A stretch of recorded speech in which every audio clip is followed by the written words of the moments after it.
writing though. That's the problem when you come out Bingo, yeah. faster. Yeah, but I mean, it's something to where I feel, in a sense, they've been working on it for so many years. They probably have so many ideas and so many stories that they're like, now let's go in this direction. Let's tune it up some, but now we can kind of go in this direction with it because we kind of opened this world up more. Like, especially with this last one, Mhm. with Evil Dead Rise. So it'll be really interesting to see what they do with it, and I hope they do crank them out. But I do agree, James. Even though I do feel like they have some ideas and stuff together, I hope it's not rushed. But I hope it's faster than every, because the last one came out 2013. So let's say hopefully quicker than every 10 years. Maybe even if you Oh cut that, yeah, yeah. Mm. even if you cut that in half, wouldn't be bad. Of course, we'd want them even sooner than that, but you cut them in half. I mean, shit. Well, what I would love to see with the contemporary Evil Dead films is maybe about four more films, and then um, actually bring the Deadites far enough in that it's actually like a plague, and Mm-hmm. the world against the Deadites. And that opens up for a whole other realm of Evil Dead. That. Um, Oh man, I because was I gonna think say. that might be what Raimi eventually wanted to do. Like everybody's like, okay, well, what's the best possible thing? Well, what if it got out? What if Ash didn't save the day? At some point, Mm. somebody's not going to save the day. And as we saw in Evil Dead Rise, Deadites can jump from people to people, and then they can go in a nice little cabin wherever the fuck they are, and so it lends well to because Deadites fall in that weird area of supernatural and zombie, and you can Yeah. have a lot of fun with that. Mm-hmm. Yeah. Oh yeah. Now with that idea though, Trevor, do you think it would work better as a series? And then Mm, maybe the big whatever is the movie. hmm.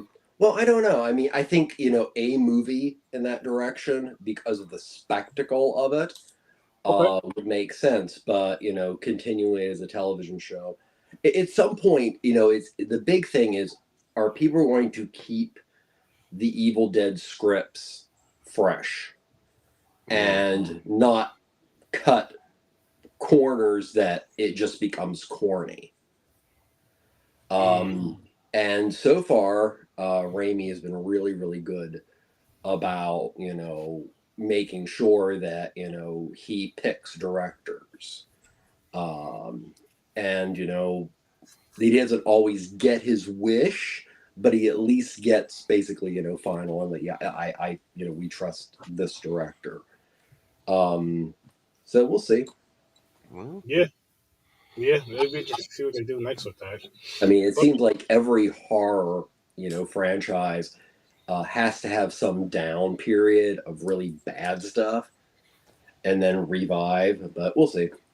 mm. yeah, but I mean, honestly, Evil Dead really didn't have anything really bad in my opinion. No, it doesn't. It doesn't. I I don't. mean, I'm not as. I don't hate it. I don't care for it as much as a lot of people do. But Army of Darkness, mhm. not a big fan of it. It's okay. I love Army of Darkness. I I love it don't, too. it was a lot more entertaining when I was a teenager. Yeah. Hmm. To rewatch it now, the comedy influences are so obvious that you just kind of go, oh, but it's still fun. It's And, no, it's fun. I'm just not crazy about that one. Like part two is, if you want to go with the originals, part two is my favorite by well, far. part two is the one to start with. Yeah. Yes, Evil Dead One is a jewel, but it is arguably more gross than the second one. But hmm, besides that, the second one has everything else going for it. agreed. But Mhm. Mm. again, 2013 is my favorite out of the whole thing. Yeah. So Mm. I would go with that one, then part two. I think. Now I'm not sure after that. Mm. I'm not sure after maybe part one, then Rise, and then the other one. Mm. Yeah. Cool. But people, that's not why we're here. Mm. Not why we're here. We're here to discuss this movie right here, Matinee, with the man, the myth, the legend. I forgot his name. John Oh, Goodman. Goodman. I forgot his name for like 2 seconds. Real play. I was like, I know his name is John. What's his last name? I know it's not Candy. It's the other one. Yes, John You're on a Goodman. flow. You're on a flow too. You're going until you're like the legend. You're like, fuck. Yeah, Yeah. and there was no point leaving the screen up and just leaving like a blank. I'm just gonna be honest with you guys, man. Sturdy, sometimes I slip up. We forget. No That's point. funny. Man, this is live. Like if it was Mm. pre-recorded, I could re-record that shit. Like, all right, here's the intro. I know the guy's name now. Nah, this is live. Boom, forgot his name. Sorry, but yeah, Mm. John Goodman. Shout out to you. Which he was in some shit. He was in the Flintstones, guys. The fucking Flintstones. Yeah. Flintstones movie. Yeah. Live And action. Roseanne. And I'm not talking about the Connors. I'm talking about Roseanne when it was Oh, yeah. man, back in the day. I love that show. I didn't watch the newer shit even without all the controversy and all that. I don't really care for certain movies that I give a different respect for, but shows like rebooted and remade, it just feels different. It just feels way too different. And I'm just like, That shit. You're used to them as kids, and they're all adults now. You're like, nah. yeah, because I can still Yeah. go back. Because you know what it is too. Like I can still go back to it and watch like the older shows and the adult jokes. Well, one for right now, I understand it, so I'm like, oh shit. So this is why my parents were laughing. You nasty motherfuckers. And- but you know what I mean? For all that shit, and then you still laugh at the childhood shit you would laugh at because you still remember those little kiddie jokes you would laugh at, and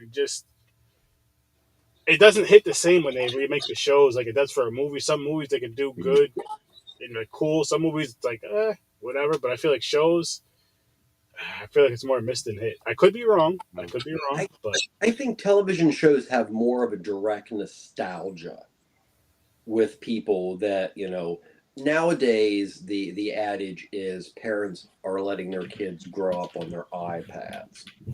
When I was a kid, it was the other way. It was you're letting the television raise your kids. Well, out of necessity, times you did. And I think several generations that still were focused on TV being the main device in the house, those television shows have much more nostalgia for us. They directly connect to our childhood. So when you try to reboot it, or even better, reboot it with like a 10-year span of age where the middle is missing, it just doesn't have the same, it's like those people who, have to go out and collect VHSs and they still have functioning square televisions or have, worked out that they can run, VHS, is they're so obsessed with nostalgia. But that's a very small part of the populace. Television, though, no, you're absolutely right. You're absolutely right, and it's funny because it's like the after school specials and stuff like that. TGIF, all those shows, like it would feel good. It was awesome to get home from school, or whatever the case may be, or 4 or 5 o'clock. You do your homework, you do what you got to do, and it's like, boom, I'm watching this, I'm watching that. Saturday, I'm watching this, I'm watching that, and yeah, when it's remade, it's just like, I'll try it out. Like I want to watch that '90s show, but I'm scared. I'm just like, I watched the first season. I watched the first season. There's some funny parts, but it's more. It leans towards more like Disney. It's like Full House type. It's like it took all the fun raunchiness away, didn't it? Yeah, kinda. And that's what I'm saying right there. Like if you're gonna remake the show and redo the show, keep the good shit in it. And if you guys think it's gonna be problematic, they slip a little stuff in, like Red's in it. The father. Yeah, I know, but still, he still does his shit like dumbass and all that stuff. But it needs to be the same. I mean, the '90s weren't soft.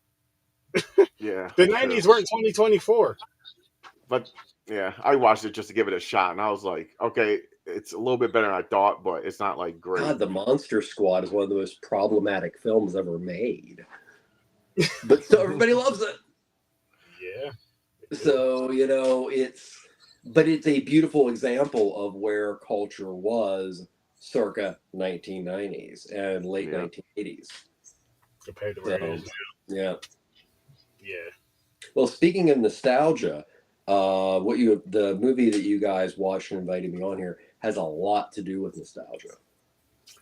Oh yeah. Yes. Yeah. Which I want to say this. I want to talk about the movie experience. And this movie is actually a perfect example of it. I wish that for maybe not for every single movie, but for specific movies, let's just use the horror genre. Well, shit, you can use any genre, I guess. But you got like what you got from this movie, as far as what it set out to be, with the action going on and the Mhm. stuff going on, the guy dressed up as the ant and the thing, and the little fun stuff going on during the film. I think that would be such a fun experience. But again, you have it to where you say you're in a theater, theater 14 is what does that. So you want it Mhm. like that experience, you go to theater 14. Theater 10 does not do that. So it'll be over here, it'll Mhm. be regular, it'll be normal, it'll be quiet. But I think that would be a fun experience to where it's like, even if you're gonna pay an extra $2, so what? It'd be fun to do. I would do it. I'd watch the movie regular first. And be like, all right, I gotta see this with the experience because this is gonna be fun as fuck. Well, the Depending thing that's really hilarious is now, of course, Wosley, who is the filmmaker played by John Mhm. Goodman, um, it's way over the top, and it's more than any schlockmeister showman ever did. on, But this kind of stuff was very common in the 1950s and toward the beginning of the 1960s.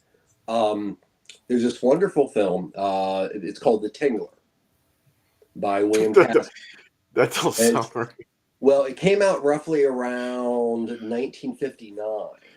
William Castle is actually the man who Wosley is most modeled after because his thing was how do you make the movie experience even better? And with him, take example the Tingler. The Tingler, which was a Vincent Price vehicle, was about this weird thing that would attach itself to your spine mm, and it could eventually kill you. Hmm. And the schlock level that Castle did was okay. Um, Seats in theaters randomly were actually wired for individual scenes that when the Tingler attached, the seats would shock. That's cool. So this is like what was really going on with a lot of the what we like to consider B horror movies nowadays or B monster movies. mm, William Castle, um, one of the big ones was you'd be given a certificate by Lloyd's of London that if you die while you're watching this film, we will give so much money to your family. Um, Kathy Moriarty's character, who is the woman connected to Mr. Wosley, is a Hmm. nurse outside the theater in what was done by many, many filmmakers, especially by Castle, and that is having a nurse on standby or doctor on standby. mm. Um, these various kind of scopes and things like that. William Castle was doing it for years, and he was the best at it. But Wosley, on top of William Castle, also is very much, and we'll talk later about it, is very much like a Roger Corman. And he's also very much like Samuel Arkoff, who was a director and a producer, but owner of American International Pictures, and he was a distributor. So the gentleman that Wosley wants to, impress, Mr. Spector, is basically like Samuel Z. Arkoff at the time. And so this is all like movies like this happened. Okay. They weren't as, like crazy, but yeah, they were doing those kind of schlocky stunts That'd be a cool experience, all the though. time. That's what I'm saying though. Like, if I ever get a theater, that's one thing that will be happening. There'll be maybe 2 or 3 screens. That's it. But one screen only. It's going to be like that. The other 2 are going to be normal. Mhm. But actually, here's how it'd be. I don't even care if I'm throwing this idea out there. One screen would be like that. One screen would be just black and white with whatever movie I can get on there, and one screen would be the normal in color. Boom. It has 3 different experiences. Fun. Is there some theaters have the rumble seating? Mm-hmm. Yeah. There's rumble Actually seating these days. was That's like the farthest that- they go these days. It's like rumble Yeah. seating. They won't like shock you or anything. They're like, hey, we'll just. Well, I mean, you don't want to like you don't want that. to you don't want to have something that may harm somebody. But I would say with the rumble seating, you could do more. Maybe have it more like of a vibration shake, kind of move around, not too much. Of course, you have the warning and all that shit. Mm. But yeah, because you really want. I feel like there's times where you really want that. It's like a horror movie. You really want that experience. You want something to just jump up and try not to swing. Though that's the thing. If you swing, if you hit, you get kicked out. Yo, You're I'm not waiting going to for get arrested the first time. I'm waiting for someone to make a movie theater where you go in, you get into your seat like a rumble seat type thing. It's a whole like it's like a gaming chair, and you got the VRs on, and it's like you're in the damn movie, and it's everything's moving and you're moving around with it. They've tried doing stuff like that in Japan, I think. Of course they did. Japan always thinks of this shit like 10 years before everybody else. Well, they able to afford it, so Of course. Yeah. But like I said off before we went live, when I was watching this, I was really confused. I was like, are they calling this a horror movie because the guy in it made a horror movie? Or is it because this is happening through the missile crisis, the Cuban Missile Crisis? But it was just like a side story. It wasn't even a major story.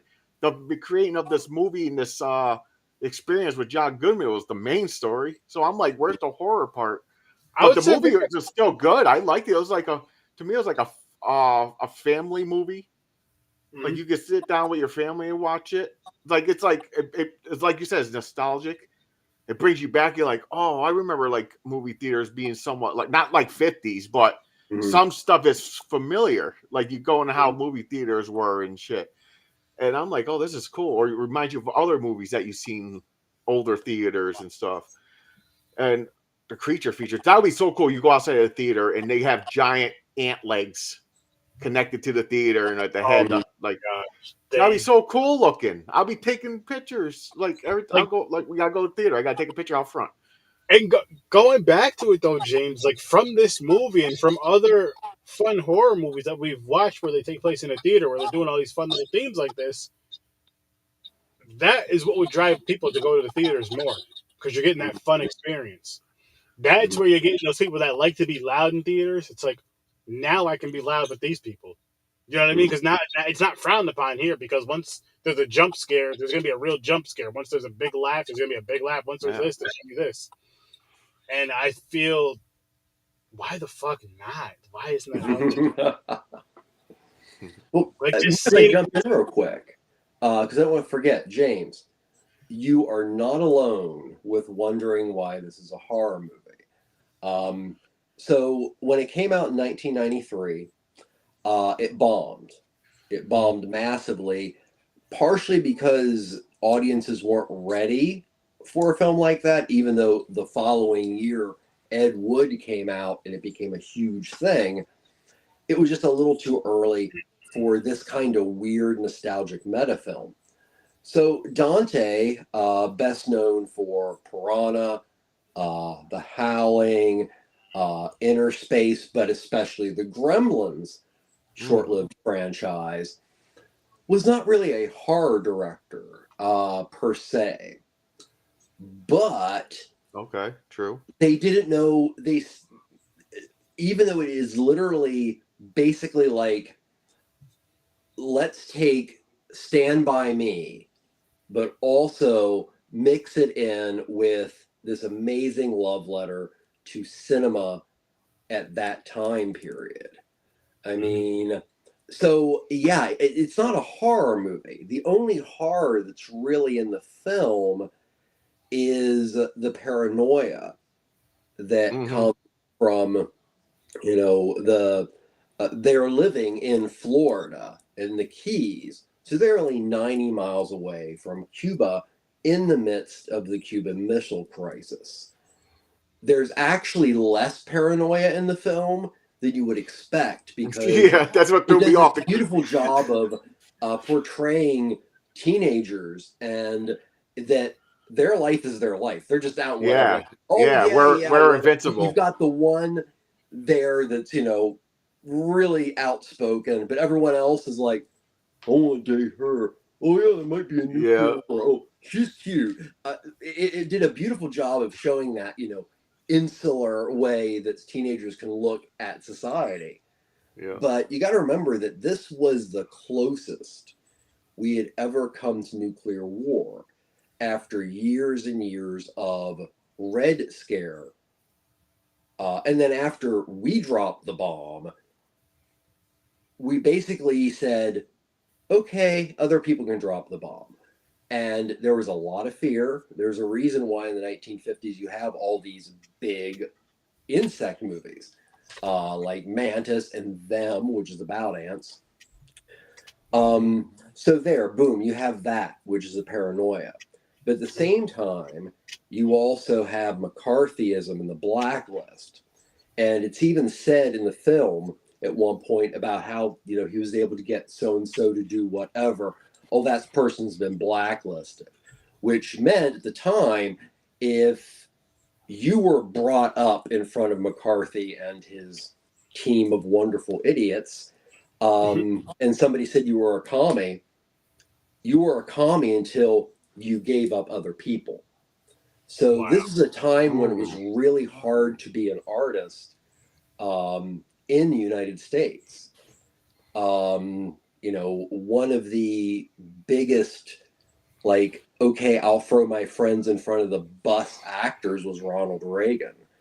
So there you have that, which is a constant fear, because, you know, all somebody would have to say is your material is leftist and leaning. So you have that going on. And, you know, that's where the horror kind of lies. You also have, there's a reference to how the PTA, you know, wants to ban the film.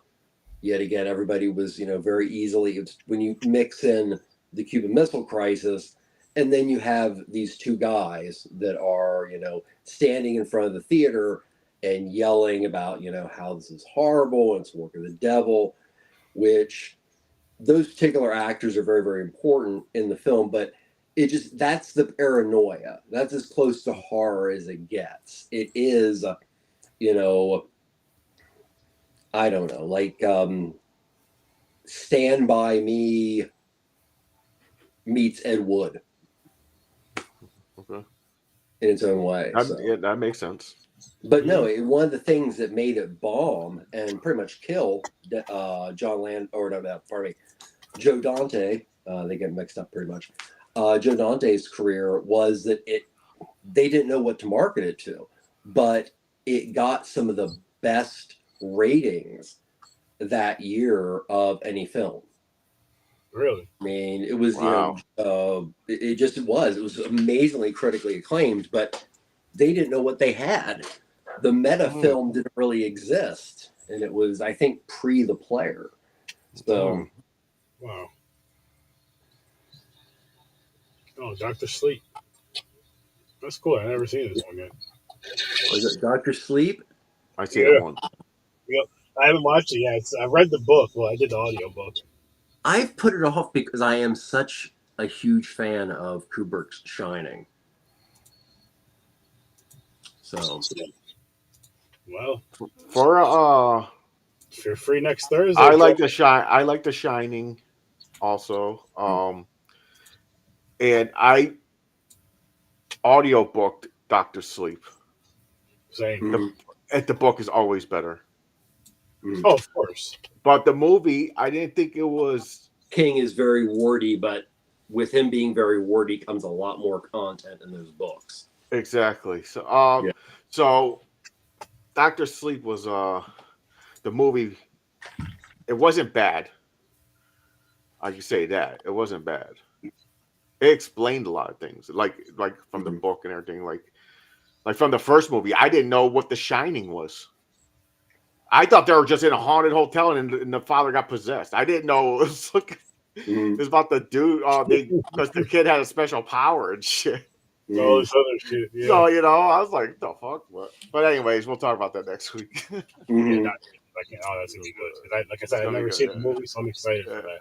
Well, I mean, looking at Matinee is, say, if we remove the moniker of horror, did you guys enjoy the movie?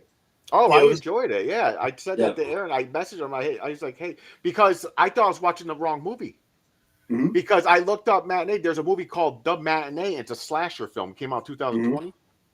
So I was watching this. I was like, this is not a horror movie. So I was like, "Yo, Aaron, you sure this?" I was like, "Am I watching the right movie?" And he sent me the picture. I was like, "Oh, okay," because I was like, "This is not horror." I was like, because I told him the other one. I was like, it came out 2020. It's a slasher. He's like, "No, that's the right one because it's the CFF movie." I was like, "Okay," so I watched it, but I was like, then I wrote to him. I was like, "It's a good movie." I was just expecting horror, but no, it was like good acting. I like the story. It's like kid is moved to town, like no friends. He makes friends and shit. It's like a little mini stories through thing. He makes friends with the guy who's making the film and doing the fucking. Yeah, it was pretty cool. Yeah, Wosley. You said about little things, and I want to point something out. It's very important in the beginning of the film. Excuse me. When Gene is sitting at the recess playground, he's got a Famous Monsters of Filmland in his hand. So this was a magazine that started printing in 1958. Forey J. Ackerman was the editor, and this magazine at that time literally took the place of every horror fan today connecting via any chat room, any group or whatever. One magazine was your Bible if you were that kid that loved monsters. It was also where you heard about old monster movies, and then it got you wanting to actually try to find these films, because at the time, if it's not in a theater, you're shit out of luck. So that's very, very important. That's a little thing, but Gene is a monster kid. And it was that generation of monster kids that Joe Dante was. There's, especially in this film, a very autobiographical quality. So at that time, Dante would have been about that old in 1962. And that kid reading Famous Monsters of Filmland, having to get to the next crazy movie, the one that sits there and somebody asks him some simple question about a monster movie, and he starts going off. Joe Dante was one of those many kids. Your whole bulk of 80s directors, that was their kid. So that was them when they were kids, and that's what kept them together. They communicate through Famous Monsters of Filmland. And another thing is, in the theater, every on the marquee and every one of those posters are films that came out in the year of 1962. Oh, nice. Yeah. So it's when you look at the movie that way, it even spreads the horror thing thinner, because it really has this wonderful I can't speak autobiographical quality when you just look at Joe Dante. Okay. Yeah. Now, you said you see this in theaters, Trevor? Yeah, I did see it in theaters, and it was great. It's very sad in a couple ways. Now, Dante has remained very active, and he is starting to do work again. But I don't know how official this is, but it did come up on a reputable news site. Actually, Mick and I were joking today about, what if Joe Dante would get together with Roger Corman before he died, because Roger Corman discovered Joe Dante, and he and who's ever left of the Roger Corman training camp, like Martin Scorsese, would do a film. Joe Dante has officially been attached to a remake of Little Shop of Horrors. Now, I hope this actually happens. And it happens before Corman passes away. And Corman's like, God, he's like 90 something, like 95 or something. But he's nonstop. So, it's funny, we talked about that today, and it looks like that might happen. That'd be crazy. And take it back to the original Little Shop of Horrors, which is a straight up horror film. Mm-hmm. Yeah, I remember that. It was great, but that was our image of it in that time period. Mm-hmm. Oh my gosh, I haven't seen that. The first one had Jack Nicholson, having his little Audrey, to eat people, and legitimately eat them. Oh man, I gotta watch that again. It's been years. Mm-hmm. Child. Feed me, Seymour. There you go. Little Shop of Horrors. I wanted to dive into ratings before we forget. Oh yeah. Let's see. James, would you rate this one? I enjoyed it. I enjoyed it better now that a lot of it was explained. I'm going to give this one a 7. Cool. That's fair. How about you, Trevor? Ooh. 8.5. Ooh. Because I do enjoy the movie more each time I watch it. Because there's a lot of little stuff going on. Yeah, there is. Mm-hmm. I did enjoy the movie. I had a good time. A little less of a good time than you, James. I gave it a 6.5. Mm-hmm. Not a bad movie at all. I think if it was more like I again explained, I did enjoy it more, and with the horror elements, I did enjoy it. But if it had more of a turn towards horror, I would have enjoyed it a lot more. Mm-hmm. Or the elements towards horror. But I love the concept, and I love the theater was like my favorite part of this damn movie. I'm just like, that in real life would be so damn fun. Of course, what happened, but what they were going for. What they were going for was such a cool, fun idea. Especially the mindset, like, we're going to put this little miniature earthquake machine up in this place and have this whole building shake. Which was just crazy. Where if you turn it up too high, it's going to crumble the building. The whole top floor caves in. Yeah. Like, what the hell? Right. We don't need the earthquake machine, but just everything else that happened. Like, for example, the part where the lady's looking back and she's like behind you, she screams, and the dude with the ant suit pops up and he starts running around and shit. Like, stuff like that would be cool. Yeah. Of course, if it fits the theme, but this, oh my gosh. Yeah, put that one dude in a panic. That fucking guy he was the most paranoid fucking person in the world. The owner of the theater. Mm-hmm. Oh, with the radio in his pocket and shit. Mm-hmm. Oh my god. Well, another thing, as far as, really appreciating, that this movie is actually telling, pretty much a real story. Of course, some of it is, over the top, but between, 1959 and 1962, these are some of the movies that actually were released. Manster, The Killer Shrews, The Wasp Woman, The Giant Leeches, and The Alligator People. And the list goes on. I want to watch them all. By 62, you started seeing things like The Pit and the Pendulum and Premature Burial and that whole Gothic thing kind of take over.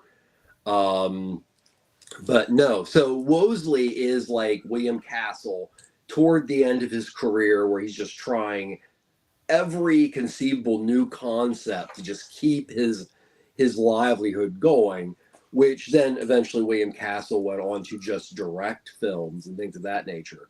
But William Castle had a big old cigar. Samuel J. Arkoff also had a big old cigar. And, the opening of the film in which, Wosley is seated there and talking about, I have a new film. It's called Mant. It is almost line for line taken by the introductions for most of William Castle's films: Tingler, Homicidal, Dr. Sardonicus, 13 Ghost, which was eventually remade and I think remade again. But no, that he's the main guy that Wosley's supposed to be, as far as a character in real life. Okay. Nice. Is this something you guys would watch again? This movie here? I mean, if it was on, I'll watch it. Yeah. I mean, yeah, it was good.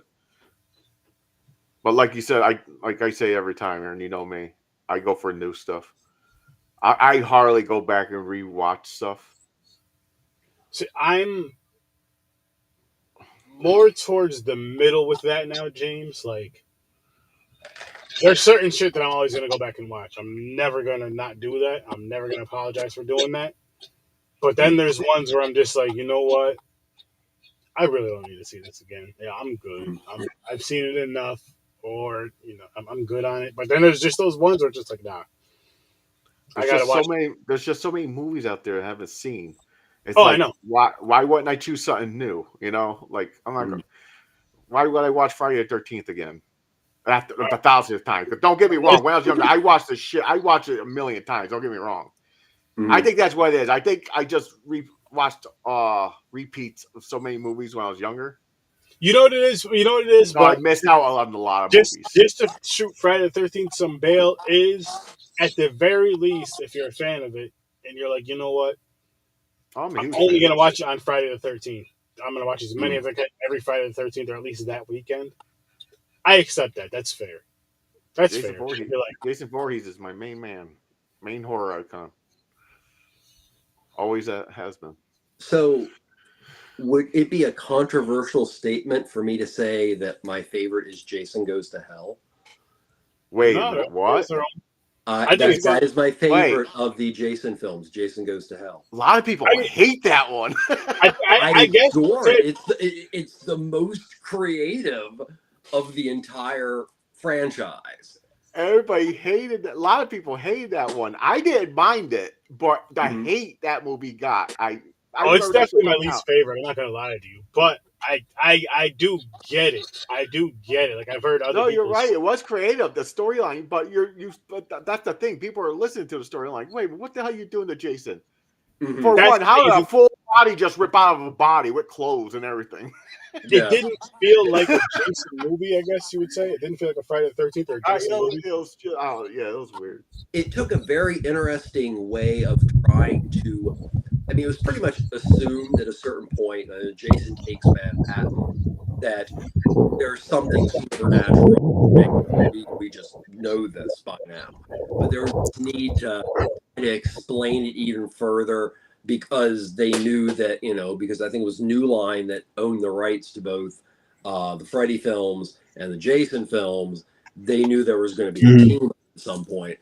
And I think that was the idea. But yet again, I think the script and everything just got out of hand. I love the movie because it is so weird. It offers me everything other Jason films don't. It makes sense.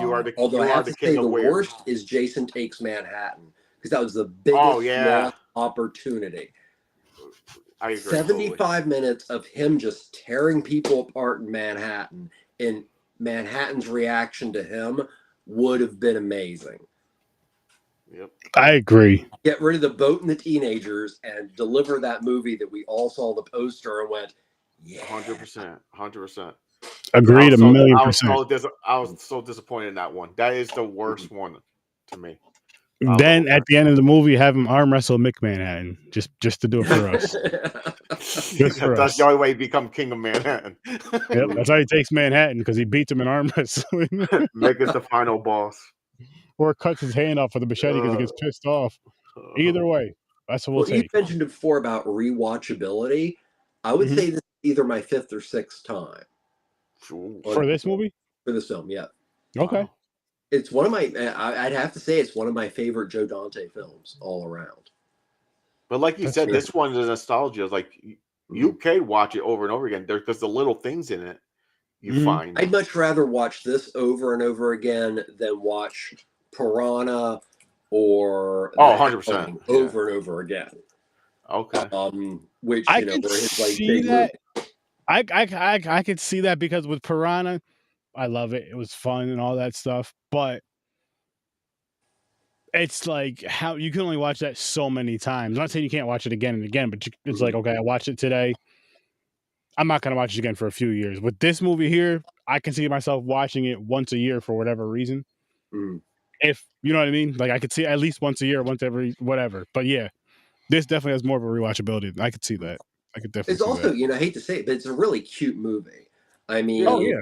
At the time, there was a lot going on. So, you know, it was, you know, maybe around 7-8 years before the Stand By Me came out.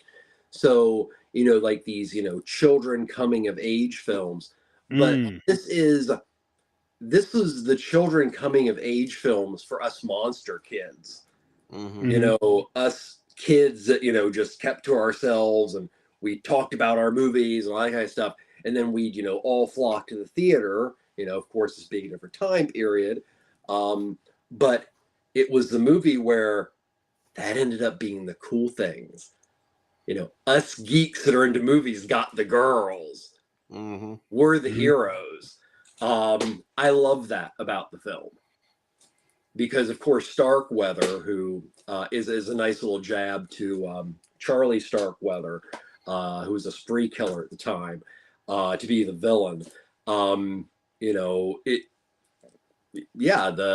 nerds took out the bully, even though he was an utter idiot. Yeah.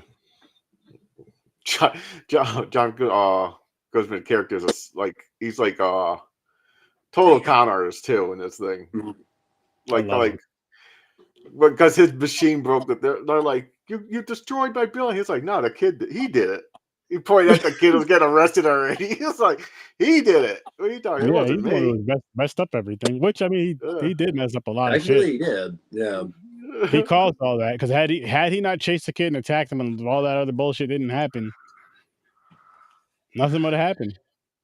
I had like a dumb moment too, because I was like, I don't know why I thought like the 50s were like dinosaur years or something. But at the end, when he blamed the kid and the owner started flipping in that really old guy, was it Spectre? Mr. Spectre. Mr. Spectre was walking in with them, and he goes, "That's when you got insurance." I was like, "They didn't have insurance in 50." I was like, "Wait a minute, yeah, they did." I was like, "What the fuck is wrong with me?" I was like, "They're not that old." He was 62, so yeah, definitely. Yeah, I was like, "They're not that old. There was insurance back then. What the fuck is wrong with me?" It's you know, it's just one of those things. You kind of see the style of it, and you think it's older than what it really is, because we, in the back of our minds, I feel like we still have that little kid brain where it's like, yo, 1950 is so Yeah, old. like, damn, you're so old. Or it's like you're saying a certain age is so old, but then you're like, yo, fuck, man, I'm like right around the corner from that certain age. It's not that old. Yeah, we used to talk a lot of shit when we were kids. In Yeah, the I 20s. caught myself. I was like, I felt so dumb when I finished the sentence in my head. Like I was talking to myself in my head. I was like, what the fuck is wrong with me? Oh, that's fucking funny. That's fucking funny. The other thing that, you know, I think people didn't really get when it first came out, and, you know, nowadays with directors like Wes Anderson, and just, you know, how, you know, even look at Fallout, how Fallout has a very, you know, kind of almost plastic quality to it. This film, you know, presents 1962 in total prestige. Like, there's, you know, not dirt on the road. There's, you know, it is supposed to kind of look a little off and a little fantasy-esque. And I think at that time it kind of confused some people too. And yet again goes back to it, James. A lot of people, you know, went in with the idea like, oh, it's Joe Dante. Oh, it's a horror movie. But you'd think when you put John Goodman on your movie poster, people would go, well, this is a comedy. But there's a little comedy in it. They had it. They made a poke at his Fallout shelter. He's like, "Where'd you get this?" He's like, "Oh, I bought it out of the magazine or something." So that's why it's easily they took it apart like it was nothing. They're like, yep, like you dumbass, you ordered this shit. It's like today, don't order the shit over a line. Like, where'd you order this? Amazon? You dumbass. No, at that time, it probably would have still been Sears and Roebuck. Yeah. The Amazon since the 1920s. Yep. This here, though, I mean, again, you kind of horror-ish. I think it'd be a good introduction for kids for horror, for ones that aren't into it at all, just because the little elements it does have in there, it's not over the top at all. It's real silly. It's like a fun, funny way. And it's not a lot. It's not like in your face all the time a lot. So it'd be kind of a little more than subtle, I guess you would say. They showed a lot of scenes of the Mant movie. There was like zoom up of I thought that the Ant-Man dude looked pretty cool. I did too. Oh, that was very well made. Yeah. I love the explanation of somehow an ant's saliva gets into his bloodstream. Yeah. It was just... It must have happened. The only way it happened at exact the same time. This happened. Excuse me? We're like, what? What? How the doctor was explaining it. It was like the ant. He must have something happened at this exact time when this happened. He got bit.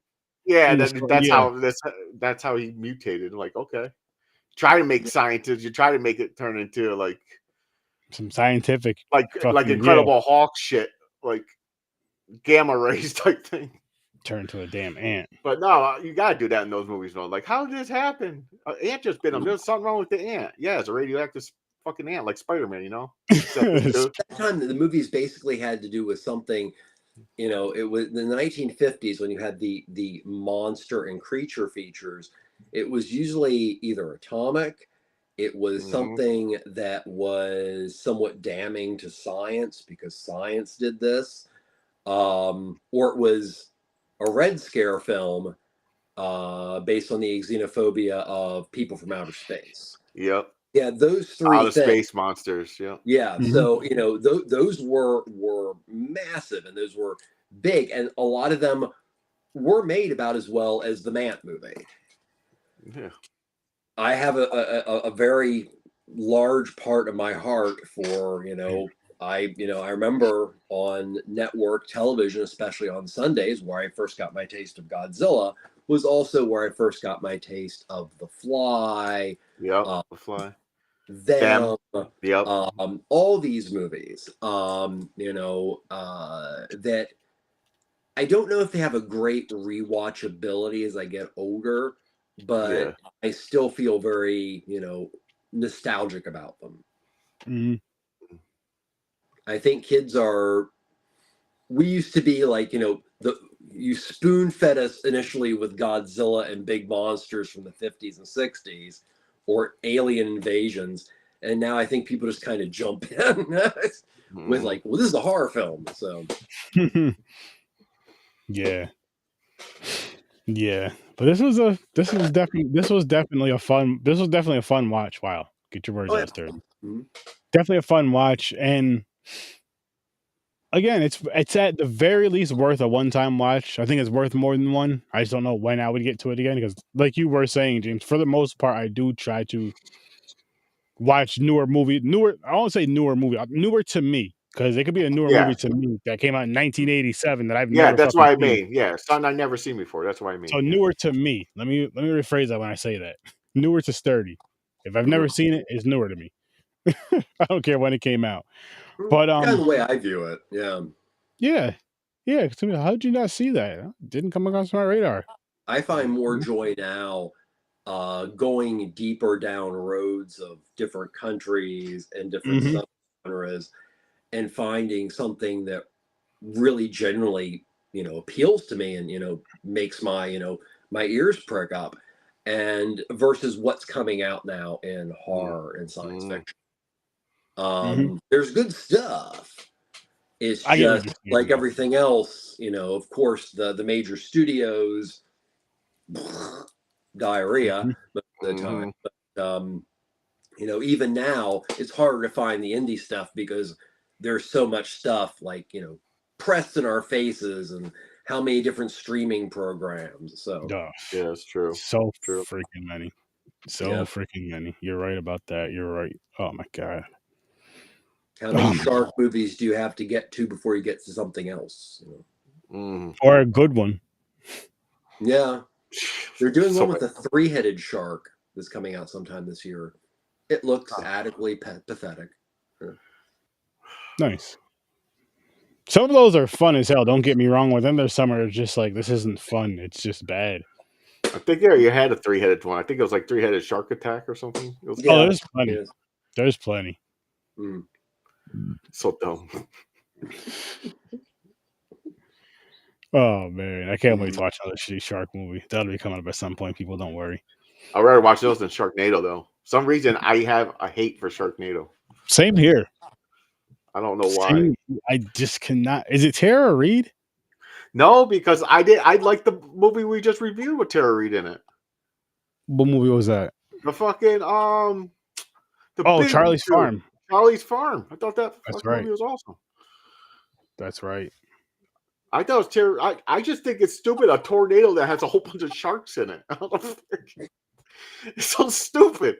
I don't know. But one of the many, at the time, if it was made by Sci-Fi, the television station, it was made for no money at all, and their productions look that way. And that was my biggest thing about Sharknado. It looked painfully cheap.